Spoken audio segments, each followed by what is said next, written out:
क्या किस नहर के द्वारा अफ्रीका से अलग होती है, क्या बोलते हैं? सुएज नहर ना। फ्यूजियामा ज्वालामुखी पर्वत किस देश में था? जापान। जापान की प्रधान उपज क्या है, मतलब जापान में सबसे ज्यादा क्या उपजती है? धान। क्या उपजती है?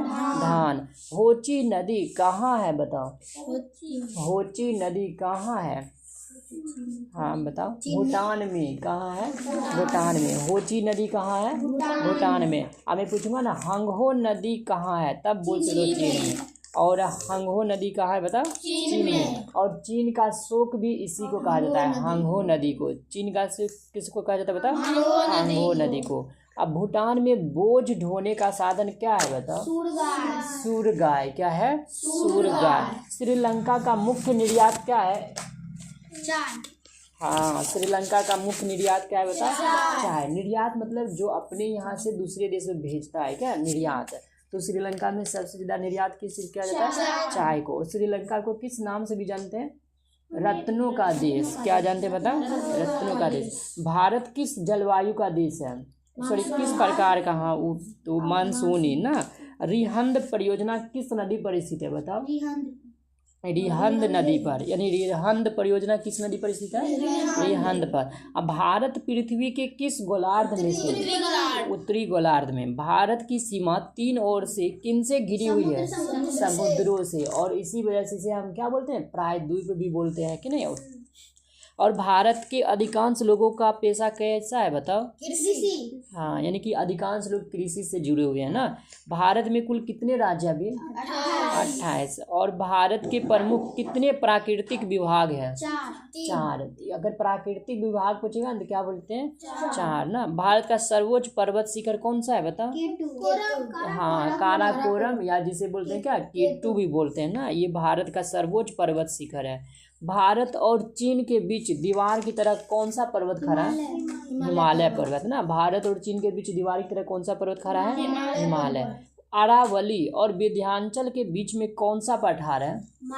मालवा का पठार। कौन सा पठार है? मालवा। अरावली और विंध्याचल के बीच में कौन सा पठार है? मालवा का पठार। अब भारत की सबसे लंबी नदी कौन सी है? गंगा नदी है ना। और भारत का मध्यवर्ती मैदान कैसा बना हुआ है बताओ? नदियों द्वारा लाई गई मिट्टी से, यानी भारत का मध्यवर्ती, यानी भारत का बीच का क्षेत्र किससे बना हुआ है बताओ? नदियों द्वारा लाई गई मिट्टी से। और पूछूंगा क्या ब्रह्मपुत्र नदी कहाँ से निकलती है? तो मानसरोवर झील के पास से। कहाँ से निकलती है? और मानसरोवर झील पूछेंगे कहाँ में? तो तिब्बत में है। कहाँ में? तिब्बत में। अंडमान निकोबार में कैसी वनस्पति पाई जाती है? चीर हरित। कैसी पाई जाती है? चीर हरित। चीर मतलब होता है लंबी। क्या होता है? लंबी। जो लंबे लंबे हरे पेड़ होंगे ना, वो अंडमान निकोबार में कैसी वनस्पति पाई जाती है बताओ? चीर हरित। और भारत के मैदानी भाग में कैसी वनस्पति पाई जाती है? पर्णपाती। कैसी वनस्पति पाई जाती है? पर्णपाती। और भारत में ज्वारीय वन कहाँ मिलते हैं? डेल्टाई भागों में। कहाँ मिलते हैं? डेल्टाई भागों में। तो मैं पूछूंगा बताओ भारत के डेल्टाई भाग में कैसे वन मिलते हैं? ज्वारीय वन। कैसे वन मिलते हैं? ज्वारीय वन। और मैं पूछूंगा बताओ भारत के किस भाग में पर्णपाती वनस्पति पाई जाती है? तो मैदानी भाग में। अभी जस्ट पढ़ा ना, प्रश्न था ना, भारत के मैदानी भाग में कैसी वनस्पति पाई जाती है? कैसी वनस्पति? पर्णपाती। और भारत के डेल्टाई भागों में कैसी वनस्पति पाई जाती है? ज्वारीय वन पाया जाता है। बताओ ज्वारीय वन। प्रश्न था ना, भारत में ज्वारीय वन कहाँ पाया जाता है? क्या आंसर हुआ? डेल्टाई क्षेत्र हुआ ना। बता, डेल्टाई भाग में। दक्कन के पठारी भाग में कैसी मिट्टी मिलती है? काली मिट्टी। कैसी मिट्टी मिलती है? काली मिट्टी। और काली मिट्टी का दूसरा नाम क्या है बताओ? रेगूर मृदा भी बोलते हैं कि नहीं। चिकनी मिट्टी भी बोल सकते हो। और उसके बाद काली मिट्टी में सबसे ज्यादा किसका खेती होता है बताओ? कपास का। सबसे अधिक उपयुक्त किसके लिए माना जाता है? कपास का। काली मिट्टी किस नकदी फसल के लिए उपयुक्त होती है? कपास। क्या बताओ?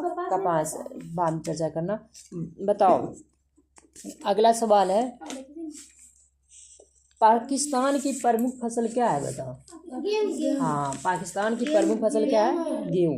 लेटेराइट मिट्टी कहाँ मिलती है? लेटेराइट मिट्टी कहाँ मिलती है बताओ? पहाड़ियों पर। कहाँ मिलती है? पहाड़ियों पर। अच्छा बताओ पृथ्वी की धुरी कैसी है बताओ? झुकी हुई ना। भारत में सबसे बड़ा पशु मेला कहाँ लगता है? सोनपुर में। और इसको एक हरिहर क्षेत्र के भी नाम से जानते हैं ना। कोसी नदी किस स्थान पर गंगा नदी से मिलती है बताओ? मनिहार हाट से। कहाँ पर मिलती है? मनिहारी हाट है क्या, जहाँ पर घाट है। मनिहारी घाट पर क्या कोसी नदी किससे मिलती है बताओ? गंगा नदी से। किस नदी से मिलती है? गंगा नदी से। सवाल क्या था? कोसी नदी गंगा नदी से किस स्थान पर मिलती है? तो मनिहारी घाट।